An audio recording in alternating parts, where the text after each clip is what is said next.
کیا سگریٹ پینے سے وضو ٹوٹ جاتا ہے؟ نہیں ٹوٹتا، نسوار لگانے یا گٹکا کھانے سے وضو ٹوٹ جاتا ہے؟ نہیں ٹوٹتا۔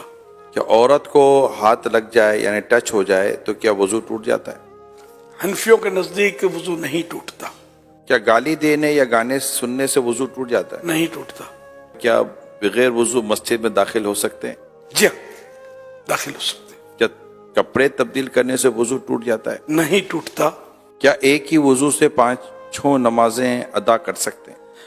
بالکل کر سکتے ہیں، اگر واقعی اس کا وضو قائم ہے تو۔ جو وضو کی حالت میں انتقال کر جائے تو کیا اسے شہید کہا جائے گا؟ جی ہاں، جو وضو کی حالت میں فوت ہو اس کو شہادت کا رتبہ ملتا ہے۔ جو بعد طہارت سویا اور مر گیا، وضو کر کے سویا فوت ہو گیا، وہ بھی شہید ایک ہاتھ سے سر کا مسح کر سکتے ہیں؟ ہو جائے گا۔ مثلا سر کا مسح کیسے کرنا چاہیے؟ سنت تو یہ ہے کہ جیسے کہ دونوں ہاتھ تر ہیں اور سیدھے یہ ہاتھ ملا کے اس طرح لے جائیں کہ ہر بال جو ہے یہ اس پر تری پہنچے پانی کی، سر کے جتنے بال ہیں نا یہ ظاہر ان سب کے اوپر آ جائے، یہ سنت ادا ہو گئی۔ اور چوتھائی سر کا مسا جو ہے یہ فرض ہے۔ گوشت کھانے کے بعد کیا دوبارہ وضو کرنا چاہیے؟ گوشت کھانے سے وضو نہیں ٹوٹتا، اونٹ کا گوشت کھایا تو مستحب ہے کہ وضو کر لے، وضو ٹوٹتا نہیں اس سے بھی۔ وضو کے دوران منہ، ہاتھ یا پاؤں ایک بار دھویا تو کیا وضو ہو جائے گا؟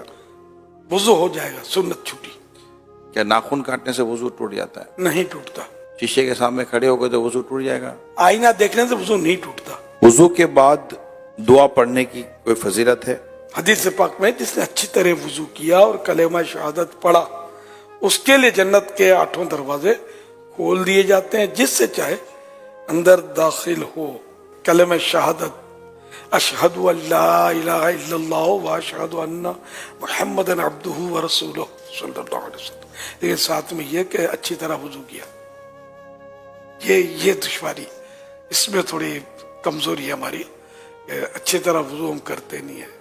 کیا ہنسنے سے وضو ٹوٹتا ہے؟ نماز کے علاوہ ہنسنے سے وضو نہیں ٹوٹتا۔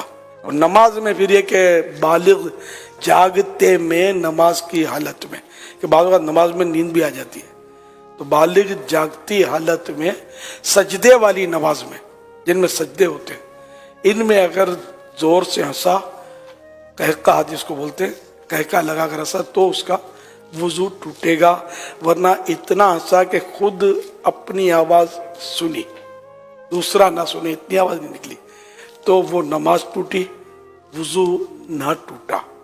اب مسکرایا، کچھ بھی نماز نہ آواز آئی، نہ خود کو نہ کسی کو، تو نہ نماز ٹوٹی نہ وضو ٹوٹا۔ بھئی جتنے سوالات ہوئے جس میں آپ نے فرمایا وضو نہیں ٹوٹتا، لیکن اب اگر کچھ ایسے معاملات ہیں جیسے قہقہ لگانا یا گالی بکی کسی نے، یا جو ہے وہ عورت کو ہاتھ ٹچ ہو گیا، تو وضو اس کے بعد کر لینا یہ مستحب بھی ہے یا نہیں ہے؟ گالی دینا، غیبت کی، قہقہ لگانا، جھوٹ بولا تو یہ مستحب ہو جائے گا کہ وضو کر لے، اور توبہ تو ویسے ہی فرض ہے۔